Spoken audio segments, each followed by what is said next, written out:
Praise the Lord. Praise the Lord. Praise the Lord. This is spiritual exercise entitled Murphy's Law. I don't know him.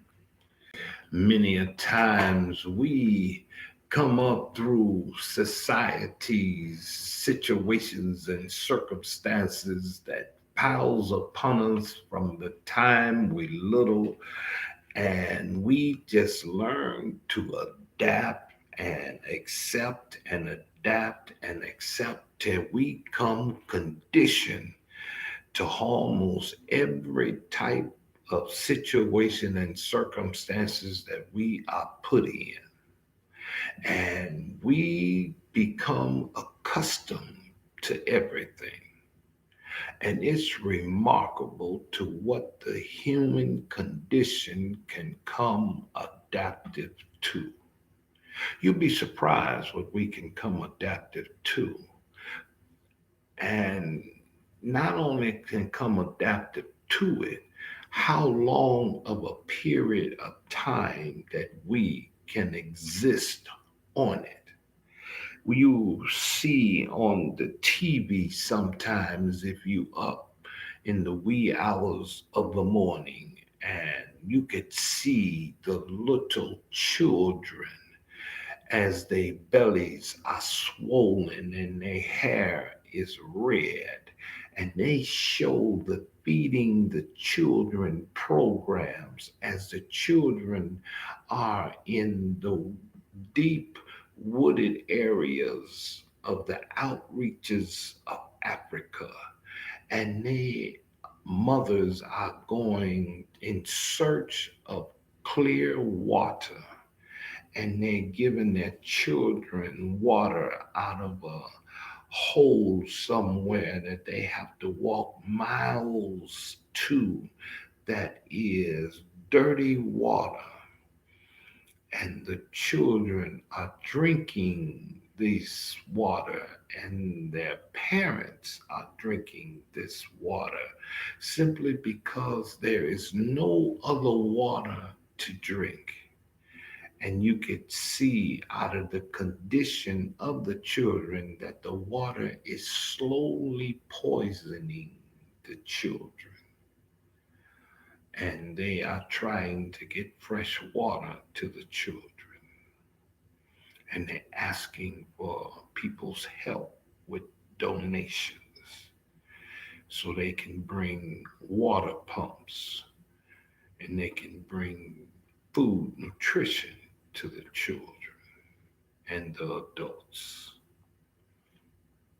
You can see how sometimes they have beliefs in certain parts of the country because a child is born with a cleft or something, that this child is evil and may destroy the children.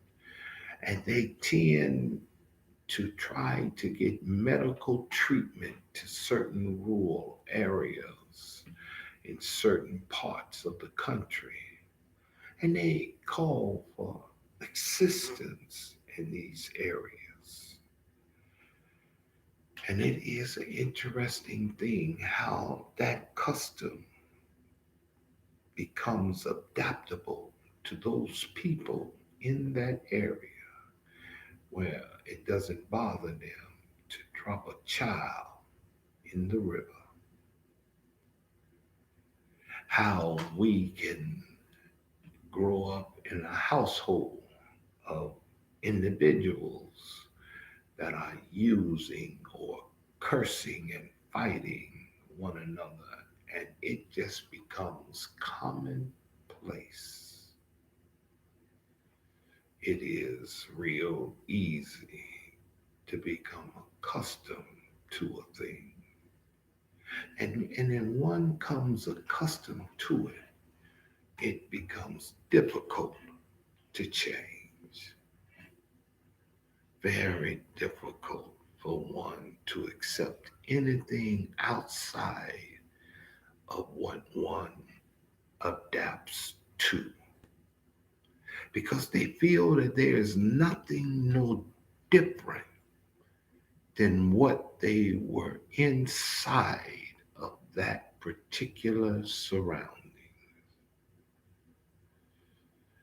And once they adapt to it, and once they believe that this is all that exists, it is hard for one to see beyond that reality.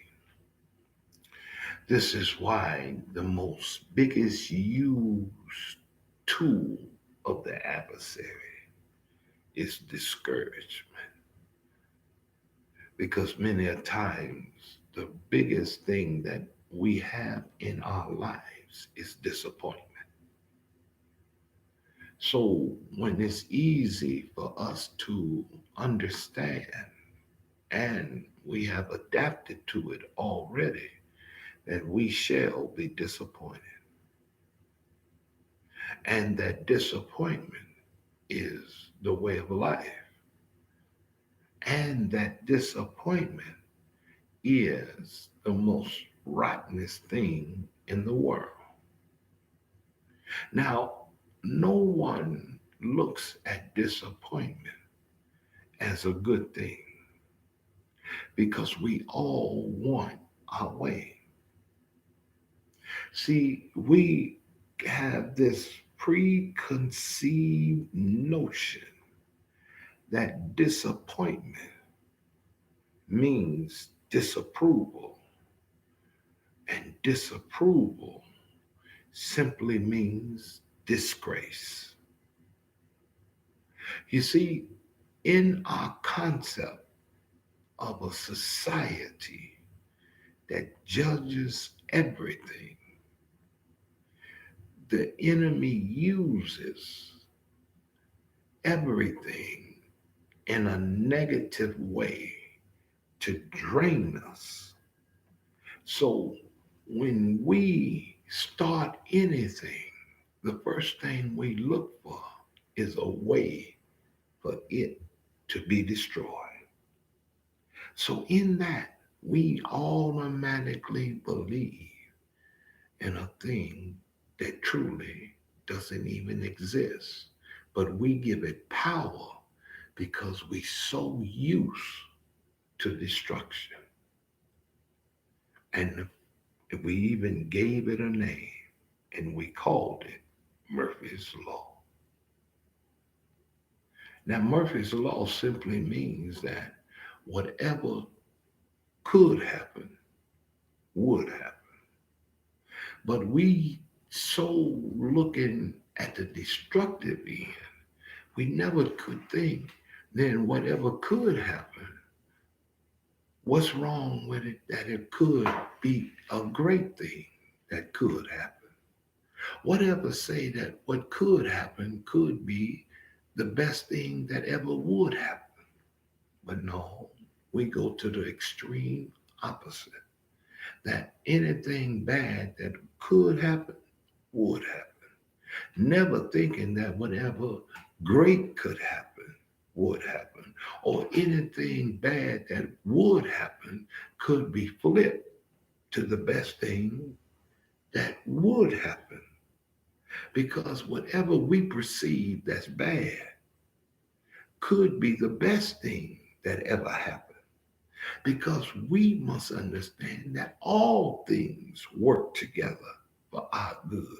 It's not that it was bad. It was something that we just didn't understand at the time and how it was going to be used for our good. You see, it's not that it was bad. It's just that we don't understand. You see, it's always about the perception, not about the action, just the perception. You see, I don't know who Murphy is, but I do know who Jesus is. And his word is always true. So today, get rid of Murphy. He don't even exist. But look toward Jesus because he is the truth. This is our spiritual exercise.